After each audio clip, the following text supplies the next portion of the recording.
10 অর্থাৎ মাধ্যমিক পরীক্ষার্থী বন্ধুরা, তোমাদের মাধ্যমিক টেস্ট পরীক্ষা অথবা ফাইনাল পরীক্ষা থেকে ভূগোল বিষয়ের সাজেশন নিয়ে আজকের আমাদের বিশেষ ভিডিও। ভূগোলে 5 নম্বরে কোন কোন প্রশ্নগুলোর উপর তোমরা এবছর জোর দেবে, তো এটাই তোমাদের সঙ্গে আজকে আলোচনা করব। এই প্রশ্নগুলোই তোমাদের পরীক্ষায় আসতে চলেছে, প্রতিটি স্কুল থেকেই এই প্রশ্নগুলোই তোমাদের পরীক্ষায় আসবে। তাই ভিডিওটা প্রথম থেকে শেষ পর্যন্ত দেখতে পারো, তোমার বন্ধুদেরকেও এই সাজেশনটি অবশ্যই শেয়ার করে দিতে পারো। তো প্রথম প্রশ্ন চলো দেখে নিই। দেখো, মাধ্যমিক ভূগোল সাজেশন 2025 5 নম্বরের প্রশ্ন।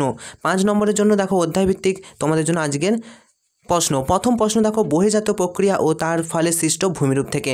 প্রথম প্রশ্ন, নদী ক্ষয়কার্যের ফলে সৃষ্ট যে ভূমিরূপগুলি চিত্রসহ বর্ণনা করো। তোমরা পারলে খাতায় অথবা তোমাদের বইয়ে দাগ নিয়ে নিতে পারো। আর ফাইনাল সাজেশনের জন্য অবশ্যই আমাদের চ্যানেলটি সাবস্ক্রাইব করে রাখতে পারো। দ্বিতীয় প্রশ্ন দেখো, নদীর সঞ্চয় কার্যের ফলে গঠিত যে কোনো 3টি ভূমিরূপের বর্ণনা দাও। অত্যন্ত গুরুত্বপূর্ণ এবছর। তারপর দেখো, হিমবাহের ক্ষয়কার্যের ফলে গঠিত যে কোনো 3টি ভূমিরূপ। তাহলে নদীর ক্ষয়কার্যের ফলে গঠিত ভূমিরূপ দেখবে, নদীর সঞ্চয় কার্যের ফলে গঠিত যে কোনো ভূমিরূপ, হিমবাহের ক্ষয়কার্যের ফলে গঠিত, আর হিমবাহের সঞ্চয় কার্য অর্থাৎ হিমবাহের ক্ষয়কার্য এবং সঞ্চয় কার্যের ফলে গঠিত যে কোনো 3টি ভূমিরূপের বর্ণনা কিন্তু তোমরা দেখবে। নেক্সট প্রশ্ন, হিমবাহ এবং জলধারার মিলিত কার্যের ফলে গঠিত ভূমিরূপগুলি বর্ণনা দাও। এবং শেষ দেখো, নদী ও বায়ুর মিলিত কার্যের ফলে গঠিত ভূমিরূপগুলি বর্ণনা দাও। অর্থাৎ এই বহির্জাত প্রক্রিয়া থেকে এই কটা প্রশ্ন করলে এখান থেকে তোমরা কমন পেয়ে যাবে।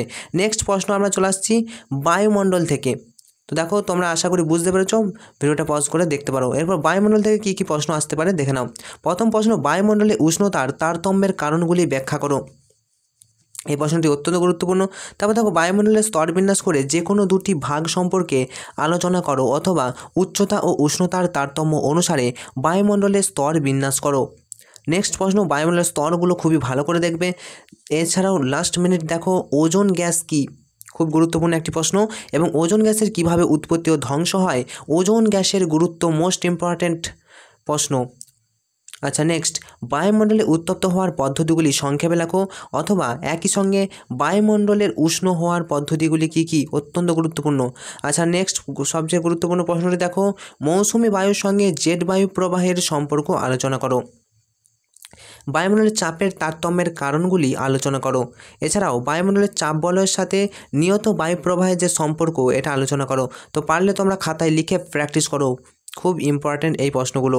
এছাড়া দেখো, বিভিন্ন প্রকার নিয়ত বায়ু সম্পর্কে আলোচনা করো, অথবা একই সাথে দেখো বায়ুচাপ বলয়গুলির যে সংক্ষিপ্ত বিবরণ দাও। এরপর দেখো আরেকটি গুরুত্বপূর্ণ, যে ক্রান্তীয় ঘূর্ণবাত এবং নাতিশীতোষ্ণ ঘূর্ণবাতের মধ্যে পার্থক্য লেখো, মোস্ট ইম্পর্টেন্ট। আর বৃষ্টিপাতের শ্রেণীবিভাগ করে বিভিন্ন বৃষ্টিপাত সম্পর্কে আলোচনা করো। এই বৃষ্টিপাতের শ্রেণীবিভাগগুলো থেকেও তোমাদের কিন্তু শর্ট প্রশ্ন আসতে পারে, যেমন পরিচলন বৃষ্টিপাত কাকে বলে, শৈলক্ষেপ বৃষ্টিপাত কাকে বলে, অথবা ডাইরেক্ট দিয়ে দিল যে শৈলক্ষেপ বৃষ্টিপাত চিত্রসহ বর্ণনা করো। তো তার জন্যই তোমাদেরকে বলছি, বৃষ্টিপাতের শ্রেণীবিভাগ মোস্ট ইম্পর্টেন্ট এবছর। ওকে, খুব ভালো করে তোমরা প্র্যাকটিস করো, because practice make a man perfect. এরপরে আমরা চলে আসবো, তাহলে আমি তোমাদেরকে বললাম বহির্জাত প্রক্রিয়া থেকে এবং বায়ুমণ্ডল থেকে। এরপর দেখো বাড়িমণ্ডল থেকে। বাড়িমণ্ডল থেকে তোমরা 3টে প্রশ্ন করলেই তোমাদের কমন চলে আসতে পারে। দেখো, সমুদ্র স্রোত সৃষ্টির কারণগুলি লেখো, এবছর জন্য অত্যন্ত গুরুত্বপূর্ণ। 2 নম্বর দেখো, জোয়ার ভাটা সৃষ্টির কারণ ও তার প্রভাব লেখো। এই দুটো প্রশ্ন দেখছো। পাশাপাশি এই প্রশ্নটা, সমুদ্র স্রোত সৃষ্টির নিয়ন্ত্রকগুলি আলোচনা করো। অর্থাৎ এই 3টে প্রশ্ন কিন্তু তোমরা বায়ুমণ্ডল থেকে দেখো, তাহলে দাগ দাও, পারলে এখান থেকেই তোমাদের কমন পড়ে যাবে। এরপর চলে আসছি ভারতের প্রাকৃতিক অংশ। ভারত থেকে দেখো, তো ভারতের প্রাকৃতিক অংশ মোস্ট ইম্পর্টেন্ট। এখান থেকে একটা প্রশ্ন তোমরা গ্যারান্টি কমন পাবে। ভারতের পূর্ব এবং পশ্চিম উপকূলীয় সমভূমির পার্থক্য লেখো। তাহলে পূর্ব উপকূল আর পশ্চিম উপকূল দাগ দাও। দৈর্ঘ্য প্রস্থ বরাবর হিমালয় পর্বতের শ্রেণীবিভাগ করো। ভারতের কৃষিতে মৌসুমি বায়ুর প্রভাব, এই মৌসুমি বায়ুর প্রভাবটা অত্যন্ত গুরুত্বপূর্ণ, খুবই ভালো করে এটা প্র্যাকটিস করো। আচ্ছা দেখো, উত্তর ভারতের নদ নদী আর দক্ষিণ ভারতের নদ নদী, এদের মধ্যে পার্থক্য দেখো। জল সংরক্ষণ বলতে কী বোঝো, এটাও ইম্পর্টেন্ট। আচ্ছা, বিভিন্ন ধরনের জল সংরক্ষণ পদ্ধতি আলোচনা করো। পাশাপাশি যেটা সবথেকে ইম্পর্টেন্ট, ভারতের চা, কফি, ধান, গম অথবা কার্পাস এই চাষের অনুকূল প্রাকৃতিক পরিবেশগুলি আলোচনা করো। তাহলে তোমাদের দেখতে হচ্ছে চা, কফি, ধান, গম, কার্পাস এই চাষগুলো, এই চাষের অনুকূল প্রাকৃতিক পরিবেশগুলি তোমরা কিন্তু দেখে যাবে। পরীক্ষায় আসার চান্স রয়েছে প্রায় 99%। ওকে, শেষ প্রশ্নটা। ওকে, আচ্ছা, এরপর চলো দেখে নিই ভারতের অর্থনৈতিক অংশ। এই অর্থনৈতিক অংশ থেকে যে কয়েকটা কোশ্চেন বলবো এখান থেকে তোমরা কিন্তু কমন গ্যারান্টি পাবে। প্রথম প্রশ্ন দেখো, পূর্ব এবং মধ্য ভারতে লৌহ ইস্পাত শিল্পের কেন্দ্রীয় ভবনের কারণগুলি লেখো। এটা পাশাপাশি ভারতের পশ্চিমাঞ্চলে লৌহ ইস্পাত শিল্পের কেন্দ্রীয় ভবনের কারণ, বা ভারতের পশ্চিম অঞ্চলই কেন লৌহ ইস্পাত শিল্প গড়ে উঠল, এই প্রশ্নটা ভালো করে দেখবে। নেক্সট পরীক্ষা আসতে পারে কিন্তু এটা। ভারতের পশ্চিমাঞ্চলে পেট্রোরসায়ন শিল্পে কেন কেন্দ্রীয় ভবন হলো, অথবা ইঞ্জিনিয়ারিং শিল্প বলতে কী বোঝো, ভারতে ইঞ্জিনিয়ারিং শিল্প গড়ে ওঠার কারণগুলি লেখো।